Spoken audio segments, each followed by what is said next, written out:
Hello and welcome to the webinar, Behind the Scenes, Adopting a Supplemental Poverty Measure. It is my pleasure to introduce Clifford Johnson. Cliff, the floor is all yours. Thank you, Jessica. I'm delighted to welcome you all on behalf of the co-sponsors of the webinar that include Spotlight on Poverty and Opportunity, Half and 10, the National League of Cities, Brookings Institution Center on Children and Families, and the New America Foundation. We had just a fabulous audience for the webinar a week ago, and today we have a wonderful group. We have 1,085 registrants from 48 different states, as well as the District of Columbia, the Virgin Islands, and Puerto Rico, so it's a great crowd. We want to thank those of you who took the time to fill in the survey at the end of the April 14th session. We hope you'll do the same at the end of today's session. The biggest complaint we got in response to the first webinar was that the subject matter needs more time, and that's exactly the purpose of the webinar today, to revisit some of the issues we talked about a week ago and to learn more.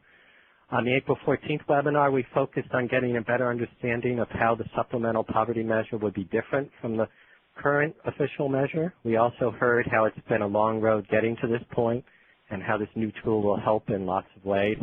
And finally, we heard how additional tools would help put the supplemental poverty measure in context and give a fuller picture of what it means to struggle in the U.S. today. We've got a great panel to talk about some big issues that lie ahead today. We'll learn from Undersecretary of Commerce for Economic Affairs, Becky Blank, about what are some of the questions her team will be considering between now and the fall of 2011, when a preliminary supplemental measure is expected to be released. Following Becky, we'll hear from Ron Haskins of the Brookings Institution. He'll outline why the supplemental should have bipartisan support and why it has his support. And finally, our third guest is Mark Levitan from New York City Center for Economic Opportunity. Mark will provide insights into New York City's experience with the poverty measure established there, as localities and states are eager to have improved tools. So let's just jump right in. Becky, thanks so much for joining us. We really appreciate your taking the time to let this group hear from you firsthand. Before you begin, I just want to remind our audience that you should email your questions as Becky is speaking so that when we turn to questions immediately at the end of her presentation, we can jump right in. So Becky, please go ahead. Thank you, Cliff. I'm really honored to be here and I'm pleased to be part of this. So I want to talk about a little bit about the process that we went through to get to where we are now, as well as what we're hoping to do over the next year and a half to develop a supplemental poverty measure. And I know that some of what I say might be duplicative of some things that were said in the first webinar, but I know there are also new people on the phone this time around. So hopefully I'll fill in some gaps for those of you who were there before and give you some new information for those who weren't. So the proposal, just to be clear, that has come out is a proposal in President Obama's 2011 budget. That is to say, this has gone to the Hill and will need Hill action in order for it to occur. The proposal is to create a supplemental poverty measure, which will be published alongside of and in the same level of detail as the official measure. It will not replace the measure, but it will be an alternative lens and an alternative statistic which we can use to look at issues of well-being among low-income populations. The first time that the supplemental poverty measure will be presented is in the fall of 2011, at the same time as we release the official poverty numbers and income numbers for the year 2010. So we're a little under a year and a half away from getting our first set of numbers. In order to get to this point, there's quite a bit of development work still to do, and the reason this is in the budget is because there's actually some costs associated with that. These are teeny tiny costs relative to most things that are going on in the federal budget, but they are real. The Census Bureau is going to spend about $5 million a year. They're adding some questions to the current population survey, and they've got some additional work that needs to be done to put this poverty measure out as well as the official measure. And the Bureau of Labor Statistics, there's a request there for an additional $2.5 million. And indeed, if those dollars don't get appropriated by Congress as part of the 2011 budget, it will not be possible for the Census Bureau to produce this on an ongoing basis. So I'm very hopeful that this appropriation will come through. The official poverty measure is unchanged by this. It is what it always has been. It is the measure that is pointed to in all of the different pieces of legislation that use a poverty measure to determine program eligibility or fund allocations. The official measure, we've had, almost 50 years of usage. It's a well-known statistic. It's stable. In many ways, the supplemental poverty measure is something that is somewhat newer and more experimental. I think that's not something you want to tie program dollars to. But it's also true that the official measure is based, as I think most people on this call know, on cash income alone. Now, there's some problems with that, but there's some advantages to that. If you want a quick and dirty first pass, easy to measure and easy to verify form of, what are the resources someone has, cash income, which is usually from earnings, is a very quick way to do this. And as we'll see, this new measure is much more nuanced and really would not be possible to use in an easily verifiable way for program eligibility. So the official measure and the dollars that it allocates are not affected by this proposal. The supplemental poverty measure that we propose is based on the recommendations of the National Academy of Sciences that came out in the mid-90s, informed by the last 15 years of research from a whole variety of places. So this is the National Academy of Science recommendations plus, sort of what people have learned since then. And it's quite similar to some of the things that New York City is doing, as I'm sure Mark will talk about. The real advantage of this measure, I think, is that it is particularly responsive to policy changes. We'll see that when I briefly show you what's in this measure. If we change our, for instance, health reform, if we change the ways in which we run health insurance in this country, this will affect the supplemental measure. If we change child care subsidies, if we change earned income tax credit levels, these things will all change the supplemental poverty measure, but they do not change the official measure. And as a way to evaluate the effect of policy changes, I think this is going to be a very useful tool. It is a more complex statistic, and as noted before, because of its greater complexity, you really can't use this at an individual level to determine program eligibility. And I would note, indeed, that it's relatively rare for national aggregate statistics to be applied to any individual to see if they're eligible or not. So I don't think that's at all a drawback. I think that's actually, sort of standard for most statistics. What is it that we propose to do? There was an internal advisory committee that has produced a recommendation for where the Census Bureau should start. And I've got the website here. If you simply go to the Census Bureau website, click on poverty, and then within poverty there's a big box right in the middle as soon as you get to that page saying, if you want to see the guidance from this advisory committee, click here.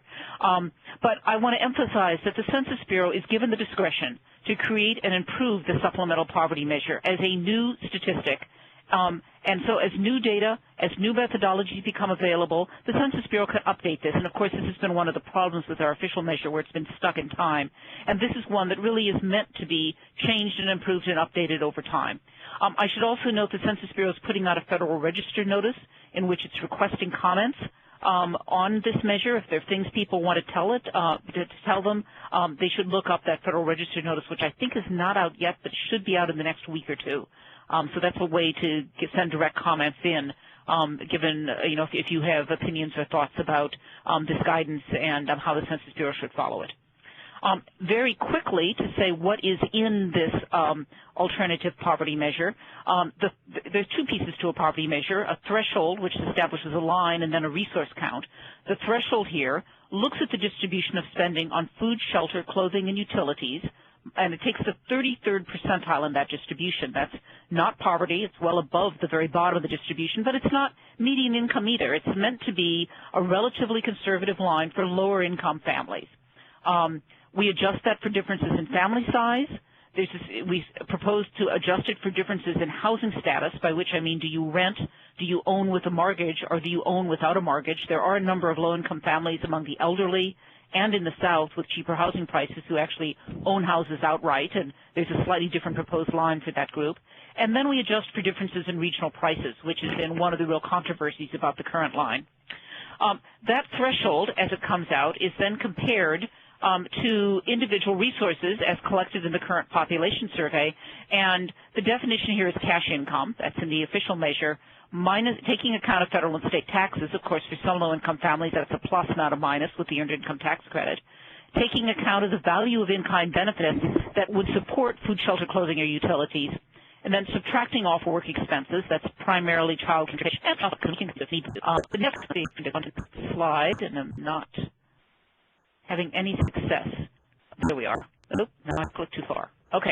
And then finally, there is the proposal, as I say, that the census updates this over time, that as new data become available, of course, the resources will be updated every year, but so should the thresholds with a 5-year moving average on expenditures on food, shelter, and clothing. So that's a very quick trip, and obviously those of you who are interested in these details should go back and read the guidance in more detail. Two final comments here. One is that the thresholds in the supplemental poverty measure are not comparable to the thresholds in the official poverty measure, and the main reason for this is that you're comparing something very different to them. You're actually comparing income after taking account of work expenses, taxes, and out-of-pocket medical expenditures. So these thresholds don't have the same meaning as they do where there's sort of an aggregate income measure in the official. So the question of are the thresholds higher or lower is really doesn't tell you very much about what's going to happen to the poverty count. It's the thresholds compared to the resource definitions, the combination of both of them that matter. So I just don't want people to get hung up here on comparing these thresholds to the official thresholds because they really mean something different. And then finally, last comment, because this always comes up, the group that made these recommendations was not looking at numbers. Indeed, we don't have numbers for the supplemental poverty measure. They were looking at a set of conceptual issues and say, how should we best measure, an alternative well-being measure that takes better account of some of the policy issues as an alternative and supplemental poverty measure. Indeed, to implement this new calculation, there's going to be some new questions on the current population survey. There are issues that the Census Bureau is going to look at as to how to best do the regional pricing, how to best do the adjustment for different types of housing status. So there's a lot of work the Census Bureau is going to be doing over this next year and a half before these new numbers get unveiled. So I do want to emphasize that none of the there's a bunch of National Academy sort of alternatives out there on the website. There are people who've done work on this. None of those are identical to the recommendations that are right here. And indeed, the Census Bureau is still in the midst of trying to decide exactly what they're going to do and how they're going to implement it with the best data available.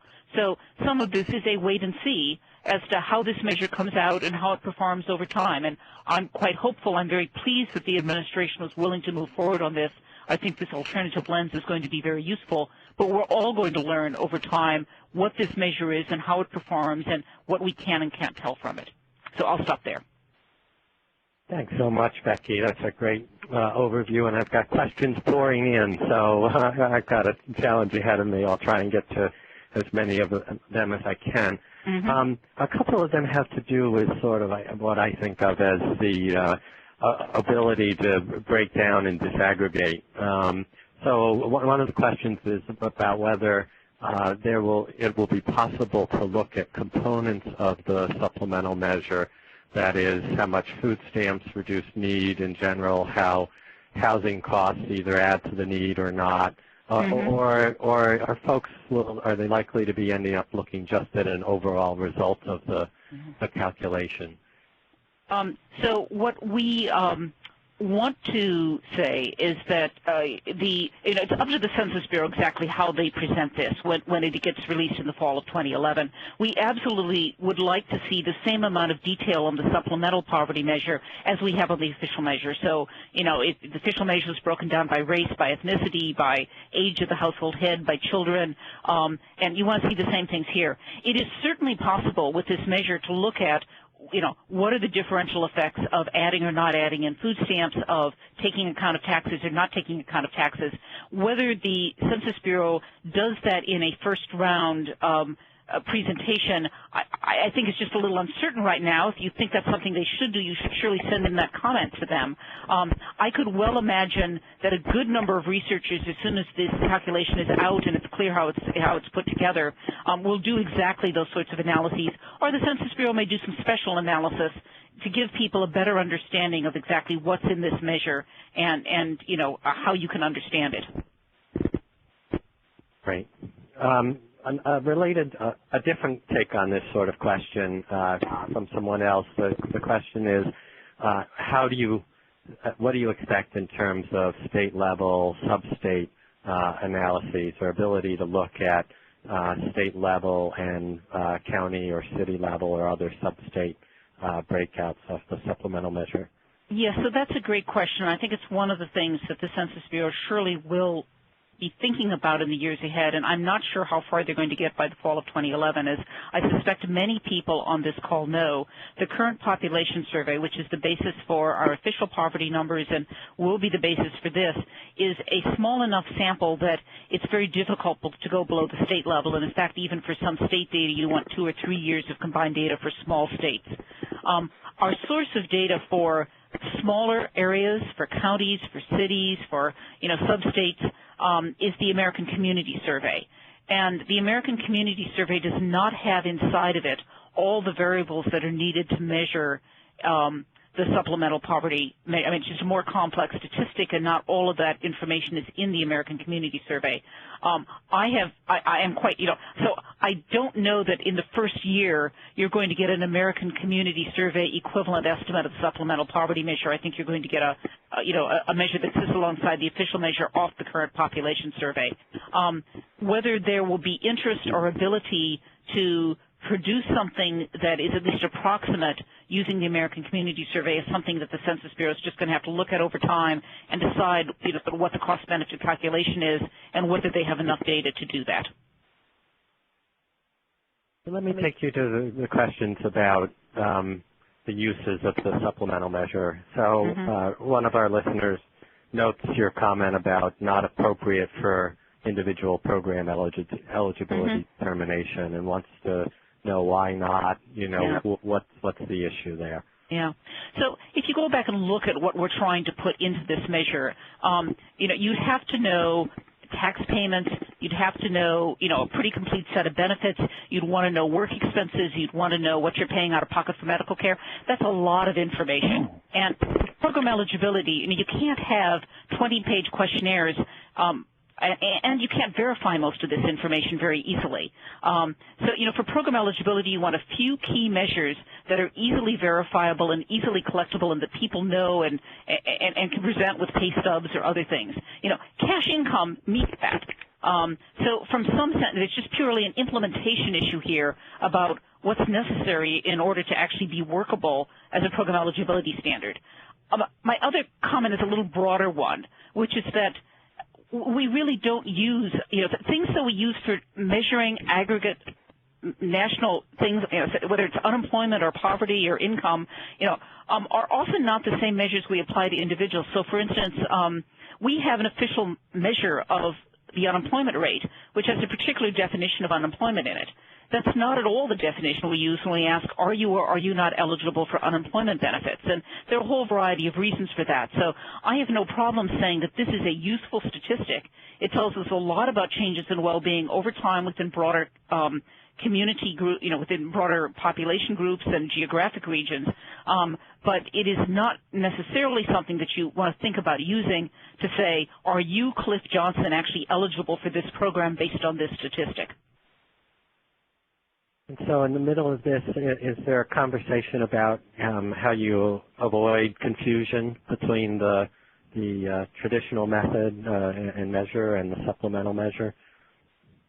Yes, well, we've used this official measure for a long time, and, it's easy to use. It's relatively straightforward. I think there's not going to be a lot of confusion if you continue to use it.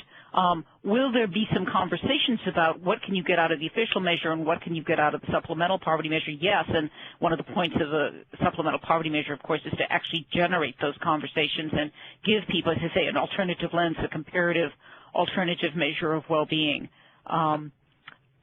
But I don't have any, I don't have any problem saying that cash income is a pretty good thing. If you have to make a fast and confirmable decision about where people are this month and whether they're eligible for, food stamps or whatever, that's a pretty good first pass measure.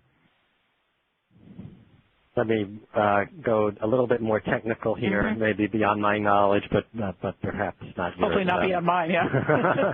So one listener asked for a confirmation again. EITC is considered federal and state taxes and yes, subtracted from the cash income. So it's not counted as in-kind support. No, EITC is part of the tax calculation because it's provided under the tax system. And indeed, states that have earned income tax credits would be counted as well. The model uses both federal and state information on taxes to calculate what the tax payments are inside families. Another question, another listener asks, I understand that household resources will be measured using CPS data, current population survey data. What data will be used to set the thresholds? The thresholds, which is based on expenditure data, is a data set called the Consumer Expenditure Survey, which is collected in the Bureau of Labor Statistics, which is why the Bureau of Labor Statistics has some of the funds here for producing this new measure, because they'll be responsible primarily for the thresholds. The current expenditure survey is a much smaller survey than the current population survey, but collects very detailed information on expenditures at a very micro level among families. So, you can basically look at food, shelter, clothing, utility expenditures. You can separate those out from all sorts of other expenditures. And it's the distribution of expenditures on food, shelter, clothing, and utilities, which will be the basis for setting that threshold. Got it. Let's see what else is here. A listener asks, will it be possible to calculate any margins of error? I think the Census Bureau regularly does produce, it's often in the back of those reports that there are standard errors, and I would expect them to continue that practice with this statistic as they do with others. One more. Where is the cost of gas or transport incorporated? Work expenses includes the two primary sources of work expenses are, it's transportation expenses and child care expenses. Now, there's a little bit of money and some other things that people pay in terms of work as well. But when you say we will subtract off families' work-related expenses and probably up to a cap, we will ask people explicitly, and these are some of the new questions in the current population survey about what they're paying for child care. And they plan to do some experimental questions to see if they can get an answer to the questions about work expenses. One can also get work expense data from a variety of other sources and match that against particular families in certain regions of the country and certain family configurations. And they'll have to decide what the best way is to estimate those transportation expenses. But for families that have higher transportation expenses, if it comes off of a question in the CPS, they will hopefully, that will get subtracted off before you compare their resources to this poverty line. Yeah, the idea here is that work expenses, wages minus work expenses is your real wage. It's a net wage. What you get from income and what you have to pay to earn that income. Well, it's one minus the other, which tells you what your real earnings are. So you want to, if you're going to look at people's resources to buy food, shelter, and clothing, you want to look at their net wage, not their cash wage. So let me ask you a final question, or two questions maybe, Becky. One, and they both sort of are forward-thinking. One of our listeners points out that the current supplemental measure estimates seem, to this person at least, still relatively low compared to family budget estimates for making ends meet. And so is asking about the administration's potential interest in publishing higher standards alongside the supplemental measure for a more complete understanding of well-being. And then related to that, there are other questions about, do you see a point down the road where the official measure goes away? Yeah. So with regard to, I know there are a variety of different ways of calculating sort of decent living standards or supplemental budgets. They're aimed more at sort of estimating a sort of a lower middle class level of income as opposed to a poverty level. So the focus on this has been trying to produce an alternative lens on poverty. And, that's not to say that other measures of well-being aren't unimportant, but that's what this focus has been. So the plans around this particular initiative are to provide a supplemental poverty measure. I know that there are many people interested in other measures of well-being, and I certainly encourage them to continue working on those. anyone who's read my own work know that I certainly am a strong supporter of a wide variety of ways of looking at well-being in the population. But this initiative focuses on this alternative poverty measure. Will the official measure go away? There are no plans at all to replace the official measure with a supplemental poverty measure. And indeed, given the long history of the official measure and its usage in many, many programs, I do not think it's at all likely that the official measure is going away. And, this is, several people have asked me, is this a sneak attack by which you're trying to get rid of the official measure by publishing this and then slowly dropping the other one? And, I can honestly say that that's really not the point of this. I think the official measure does some things quite well. If you simply want to measure of how work and earnings income is changing over time, which is the primary source of immediate cash income for most families, the official poverty measure gives you that. And that's a useful thing to know and to look at. I think it's useful to look at some other things as well, which is why I also support the supplemental poverty measure. But the idea here is that there's certainly room to look at poverty measures and low-income well-being through more than one lens and more than one statistic. Becky, you've been so generous with your time. It's been great to have all your thoughts. We need to turn to Ron Haskins. Many things distinguish Ron. He's never minded being a contrarian, which I've always loved about Ron's voice in the debates. And in his contrarian mode, he does not have a PowerPoint presentation before you, so I will turn to Ron for his verbal remarks. So the life in America has come to, if you don't have a PowerPoint, you're a contrarian. Exactly. Thank you, Cliff, for that fine introduction and making me a contrarian. Half the audience doesn't like me already. Oh, no.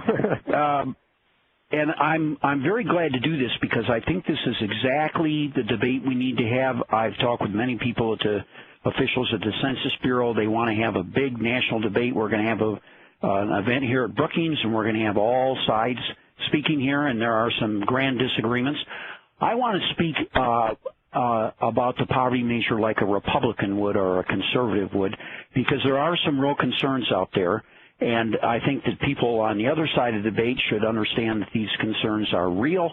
I think everybody should understand that they're good answers to the concerns that the Republicans and conservatives have.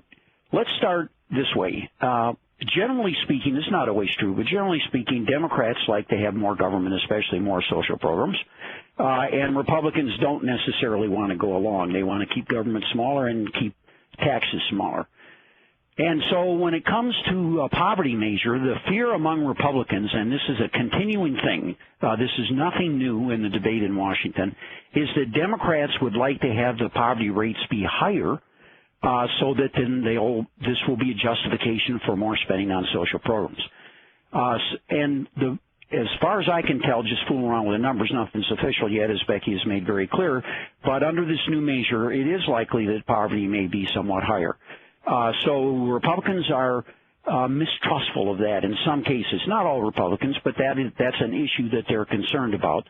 And I know that when this comes to a vote in Congress, if it ever does, or a debate in Congress and the debate here in Washington among conservative and liberal organizations, is this will be a main point.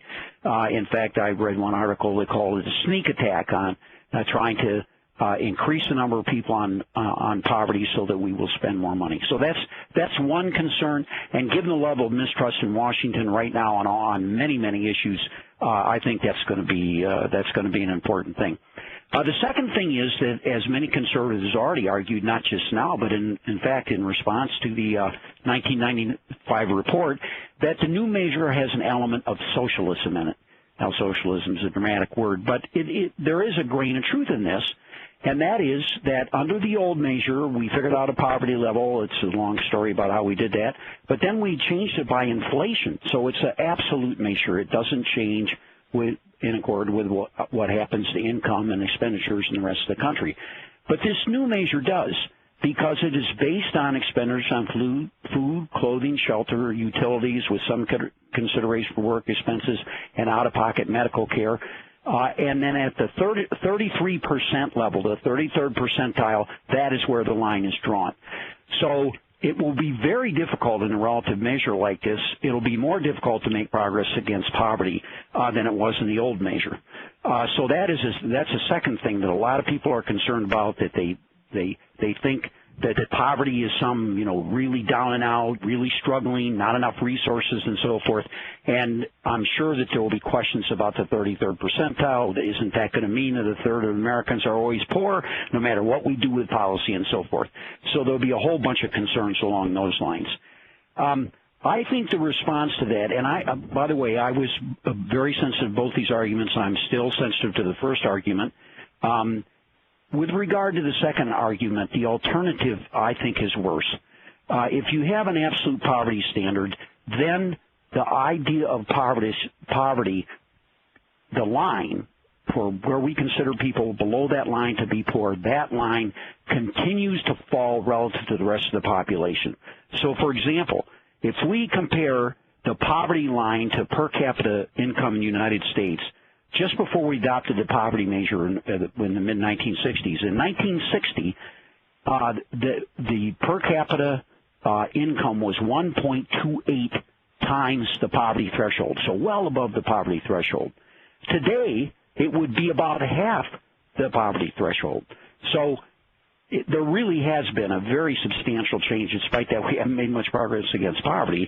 That's another argument. But so these are two arguments that I think are worthy of serious debate. There needs to be a response to these arguments. On the whole, I think the responses are better than the original arguments. There's no such thing as a policy where all the arguments are on one side and it's black and white.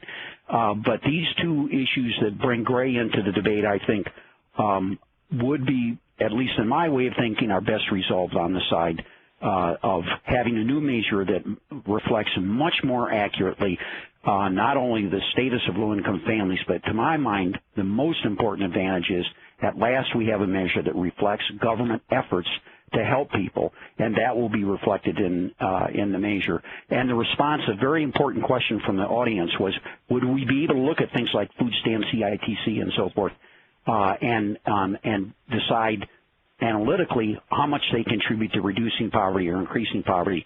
And I think the answer to that will definitely be yes. So that's exactly the kind of analysis that we need to be doing, and policymakers need to know what the contributions of the policies they come up with are. In this new measure, it's much, much better in that respect. Sorry to interrupt, Ron. If one of our speakers is changing the slides, we just want to make sure that we leave it up on Ron's bio slide while he's speaking, because when we change the slides, the attendees can see that. So just want to remind everyone, but sorry to interrupt, Ron. Please. That's all right. I'm done. Cliff, I'm done. Absolutely, and I'm with you too. So I'm just catching up with questions from the audience at the same time. How you talked about, the likelihood that many Republicans will look at these issues different than Democrats look at them. What does that lead you to think in terms of prospects going forward, prognosis around appropriations, for example, and how this may play out as the administration works on the supplemental measure? To be frank, I think that the amount of appropriation we're talking about here and the salience of this issue in the context of all that's going on and will be going on in the fall when we get to the serious appropriations, that this is not even a semicolon. So I really doubt that there'll be much issue. I think if the Democrats want it and the administration wants it, clearly the administration does, that the Census Bureau will get the money and the Department of Labor will get the money, and that they'll move forward more or less exactly as Becky has outlined it. And so then in 2011, we will have this alternative poverty measure. If we had tried to tie actual poverty or the distribution of benefits, or above all the distribution of benefits among the states based on this new measure, then it would never pass. But I think this is a good way to do it. It's low key, and I think it will happen. And then that measure will come out. We'll be able to see it. We'll be able to compare it with the traditional measure. A big debate will ensue. That's exactly the way we should do things in a democracy.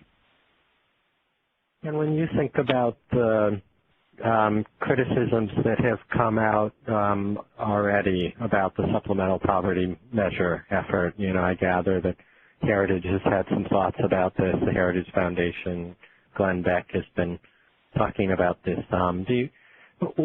What are your reactions in terms of the lines of arguments that are coming out, and how you would envision responding to those as someone who supports this development of a supplemental measure?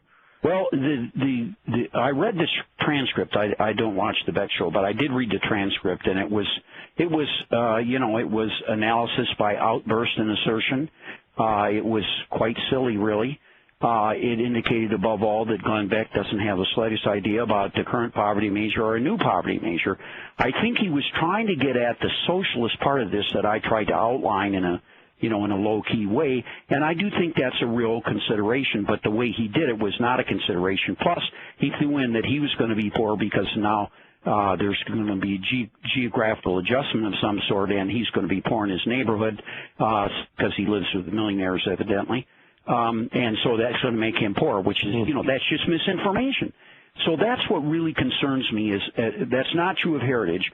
I read one of the main pieces that Robert Rector of Heritage put out, and I thought it raised these considerations. It's dramatic. There are a couple things in there that are a little misleading, would easily be subject to misinterpretation. But on the whole, I think the Heritage accurately reflects the debate that we're going to have if it ever comes to that here in Washington. I do not, as I've said, I don't think it'll come to that now or before 2011. We'll get to see the measure. But if there were ever a movement to make it the official measure, then I think that there really would be a debate, and I think that a lot of these points would be made by Republicans. It still might pass, though, if there were a vote. I mean, it's hard to predict, as you well know, because you've been here many years as well. And in any political circumstance, you really need to see the debate, because the members do listen to each other, and they may change their mind depending on how the debate goes. I think everybody agrees, this is really fascinating, that the current measure stinks. It just has so many problems. Everyone agrees with that. Very prominent conservatives have written very tough articles about how bad the new measure is. So that would be an interesting aspect of the debate, that we start from an agreement that we need a new measure. Yeah. And just a little bit of confusion, I think, among some of our listeners about these concepts of an absolute measure versus a relative measure or whatever. Obviously, the official poverty measure is an absolute measure. The new supplemental measure would be an absolute measure as well, right? I mean, it's not like we're doing some percentage of median income or anything like that. No, but it is still not an absolute measure in the sense. I would say it partakes of both. It's not subject to the criticism. If the measure were truly socialist in the sense that Heritage and other organizations have characterized it, then it would be based on income or wealth or some average measure of the entire population. Right. What prevents that from happening in this case is that it's based, as I said, only on expenditures on food, clothing, shelter, utilities, and some consideration for a few other expenses. And it's at the 33rd percentile. So take the huge explosion of wealth in the United States in recent years. A lot of that money has gone into fabulous vacations and other expenditures that probably would not be reflected here. On the other hand, a lot of it's going into huge increases in housing expenditures, and that might, but most of that is above the 50th percentile, well above the 50th percentile. So in that sense, it's less of a relative measure than something we're based on a median or something higher up in the distribution, but it still has a relative element to it, which the current measure does not. No way, no how. All you do is adjust for inflation, and it's the same measure we had in 1965. That's very helpful clarification of your thoughts there, Ron. Thank you so much. We'll now hear from Mark Levitan, who will talk a bit about the New York City Center for Economic Opportunity approach and what the CEO has done to go about trying to measure poverty differently at the city level, what it has found. Mark? Good afternoon, everyone. Let me get to my slides here, if I can.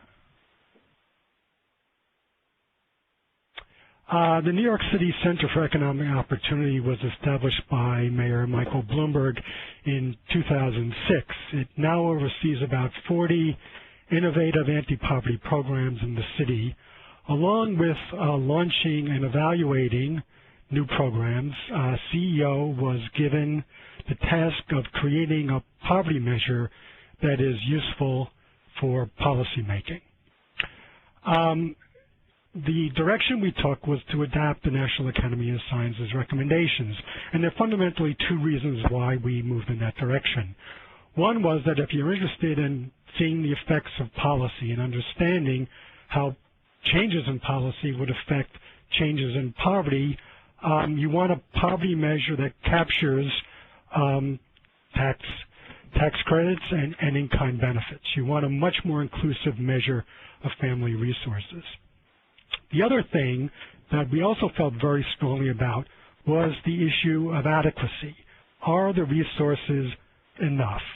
And we felt that the current poverty thresholds are really unrealistic, particularly given the high cost of living in New York City.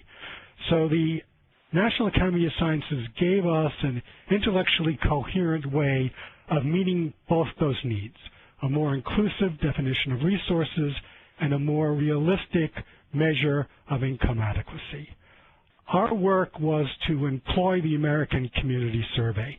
And as Becky mentioned, the advantage of the American Community Survey is that you've got a large annual sample for New York City and other sub-state areas. I would say that if we are going to have a supplemental poverty measure that is going to give us an answer to the question, well, what's the poverty rate in my county or my city, we're going to have to use the American Community Survey. The downside of the survey is that it doesn't include much of what's needed to measure family resources as recommended by the Academy, and that was our fundamental challenge in actually creating the measure. In terms of our measure of, I'm having trouble moving my slides here. Okay, so here is our application of the NAAS method, and now we're looking at how we created our threshold. And Becky sort of explained the conceptual basis of it. It's expenditures on these necessities along with a multiplier and a geographic adjustment. What I want to just draw your attention to is the resulting numbers. So you can see what the official poverty threshold was in 2008 for a family of 2 adults and 2 children, $21,834. The Census Bureau posts estimates of what a National Academy of Science thresholds would be using a variety of different techniques, but the one we used, and it's available on the Census Bureau website if you want to look for it, puts the U.S.-wide threshold at $24,755. So that's about 13% higher than the official threshold. With our geographic adjustment, the threshold for New York City is $30,419. So that's about 39% higher than the official threshold. And as you can see, sort of eyeballing the data here, roughly 2/3 of the much higher threshold we have in New York City compared to the official threshold is due to the geographic adjustment. Most of our work was about estimating family resources. And as Becky mentioned, the American Community Survey gives us data on cash income. But everything else that goes into the NAAS methodology, taxation, the cash equivalent value of nutritional assistance or housing assistance, child care and commuting costs, medical out-of-pocket expenditures, you won't find them in the American Community Survey. And these had to be estimated. I won't go through all the techniques we used to do that, but if you're interested in all the gory details, they're provided in the reports we've written that lay out exactly how we went through the steps of creating estimates of these that we could use in creating an NAAS-style measure of family resources. The important thing to say here at this point is that on balance for low-income families, the additional resources that come from tax credits and in-kind benefits outweigh the effect of tax liabilities, payroll taxes, child care and commuting costs, and medical out-of-pocket expenditures. So our two differences are creating the following. We have a higher threshold and much more inclusive and higher level of income for folks who are at the lower end of the income distribution. So what does that mean for poverty in New York City? So in a minute, you'll see what the poverty rate looks like across New York City using the two measures. And I don't see the picture yet, so I'll just wait for a second until that pops up. It is up. I am seeing it. So. Okay, well, I'll start talking about it, and I hope that everyone else can see it. So if you look at the first two set of bars, you'll see a dark bar, and that provides the official poverty rate in 2008 at 17.6%, and then our estimate of poverty using our CEO methodology of 22%. So what we're seeing here, in effect, is that the effect of a higher threshold is outweighing the effect of a higher level of income. But if you look across the bars to the right of that, you'll see that that effect is not uniform across the population. If we looked at the composition of the poor using our method compared to the official measure, we'd see that a larger share of the poor were living in working families, a larger share of the poor were immigrants who are not yet citizens, and what's illustrated here is that a larger share of the poor are elderly. So if you look at children, you'll see that the official and CEO poverty rates are virtually identical. For adults who are 18 through 64 years of age, the increase in poverty is about in line with what you see for the population as a whole. But for the elderly, people 65 and older, you see a really sizable jump in the poverty rate by 11 percentage points. And those differences are in the main driven by differences in what's going on in the resource measure. And so I will trust that you can see the next slide. And so what we're doing here is actually answering a question that a lot of people have posed already. Can we see the effect of individual programs and individual resources on poverty?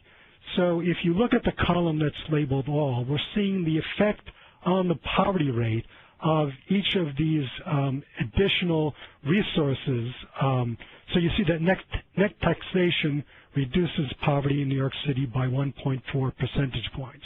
Nutritional assistance, 2.2 percentage points, and so on. The important thing to look at here, though, is to look at people under 18. And you can see that the reductions in poverty coming from taxes, nutritional assistance, and housing assistance are much larger than they are for the population as a whole.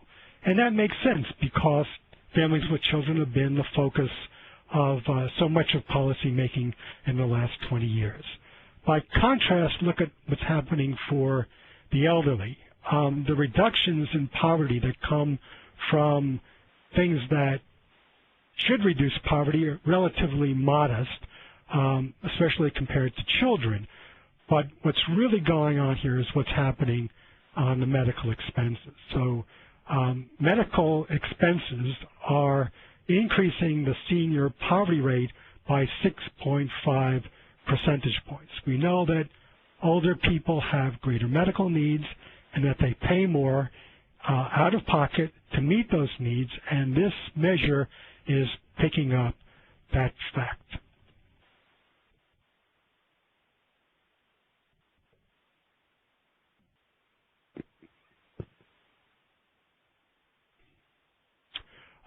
So another thing we've looked at are changes in poverty rates over time.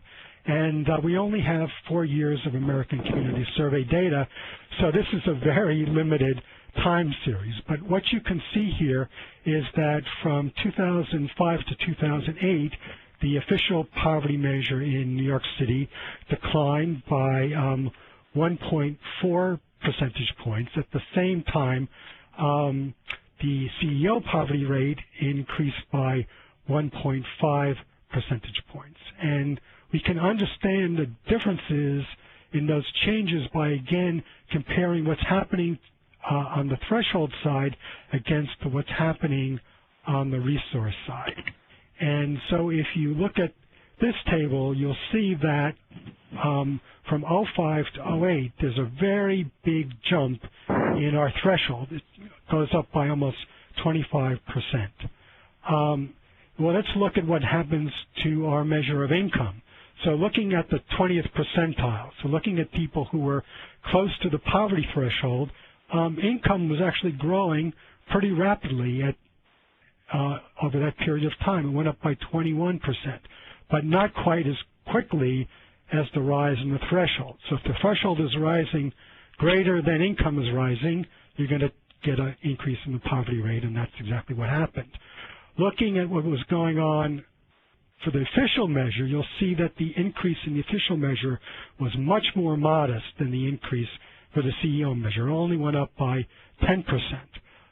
The change in pre-tax cash income, the resource side, was actually a little bit less healthy than the increase for the CEO measure, 17%, but it was enough to move the official poverty rate down by 1.5 percentage points. So if you want more information, I'll stop here, give people time for some Q&A. The next slide gives you the CEO website where you can get our reports and see all this laid out in much more detail, and my own email account, and you're more than welcome to email me with questions and follow-up. Thank you so much, Mark, and I definitely have some questions here for you too, so let's try and catch a couple of those. Geographic adjustment. Can you say just a bit more about how you did that, and also perhaps about the politics of doing that in terms of making those adjustments? Sure. Well, the method we use is a method that's been developed by researchers at the Census Bureau, who for the last 15 years have been experimenting with various applications of the NAAS methodology using the current population survey. And what they've done is to take the shelter and utility share of the threshold and adjust it by the ratio of the fair market rents. So HUD produces something called a fair market rent, which is a measure of housing affordability across metropolitan areas in the United States. And so what we did is we just took the ratio for a two-bedroom apartment of the New York City fair market rent compared to the average fair market rent for the U.S. as a whole, and that ratio was 1.52 in 2008. And we multiply the housing utility portion of the threshold by that amount. So that is increasing our threshold by quite a bit. And so the thought here is that what drives differences in the cost of living across the country primarily are differences in shelter costs. And what that accomplished was precisely something that we were aiming at, which was we wanted to address a very deep frustration here in the city that a poverty threshold that's uniform across the U.S. just made no sense at all, and that we wanted to account for the relatively high cost of living in the city. Mark, I have a few questions about the 65 and over findings that you presented. Both, why, what you think is driving that disparity between the official version and your alternative version, and also sort of how you see medical expense playing into that, given high levels of health insurance, et cetera, in that population. Right. Well, remember that the official measure is already capturing a lot of what government does for the elderly, because the programs that lift the elderly out of poverty, by and large, are cash programs, thinking mostly specifically of Social Security and SSI. So they're already being measured. And the things that aren't measured in the official measure, but are being measured in an NAAS-style measure, are the tax credits and the in-kind benefits. And if you think about the tax credits in particular, basically they're relatively generous for families with children, but they're not very important for families without children. And the elderly are generally people whose kids are, they're left the nest. They're no longer caring for young children. So you're not getting the increases in resources coming from our more inclusive measure of resources. And at the same time, we're reducing people's income by what they need to pay out of pocket for their medical care. And that's the big driver of the increase in poverty. So what's going on here? I mean, we think of the elderly as being almost universally covered by Medicare. And that's true, but I think people don't appreciate the extent to which Medicare, also has insurance premiums for Part B and co-pays and deductibles and uncovered care. And those things leave a lot of gaps. And hopefully the legislation we just passed in Congress is going to address some of that, but we'll see that over time. We don't see it yet. I know we're just about out of time, Mark. I was hoping you can reflect on what you think Mayor Bloomberg and your Center for Economic Opportunity and the city have gotten out of this work, right? I mean, both, has it done what the mayor had hoped it would do in terms of, better capturing the impact of the city's efforts to ameliorate poverty, and what has his thoughts been about where you go from here, and also, any signs that it's having an impact in terms of understanding of poverty issues in the city? Well, I mean, we developed this as a broad social indicator. So this is not being used to evaluate programs or measure agency performance, but it is giving us a big picture. And I think that if people look at our reports and see what we learn when we look at the population that really parsed out in some detail, when we look at working families as opposed to non-working families, when we look at differences between families that are participating or not participating in certain programs, begin to see some really informative patterns. And, two things have really jumped out in our work. I mean, one is the findings for the elderly, which is, I think, fundamentally a federal issue because it's about health care and medical out-of-pocket expenditures. But the other thing we really see in our measure is how important housing programs are in New York City. We have a very high poverty threshold because housing is so expensive here. But we also have an unusually high proportion of our population, especially our low-income population, that's living in public housing or receiving a tenant-based voucher or is living in a rent-controlled apartment. And those things are also captured in our measure, and they really have an important impact on people's poverty status. So I think it's given us a new appreciation for the importance of housing issues in the city. That's great. I want to thank all of you, the speakers for today's webinar, and on behalf of the co-sponsors, again, Spotlight on Poverty and Opportunity, Half in 10, National League of Cities, Brookings Center on Children and Families, and the New America Foundation. I want to thank all of you who have been on the call today as our guests and listeners, and want to encourage you to stay on the line for just a minute to hear how you can respond to the survey that we have and to follow up in any other way. Jessica?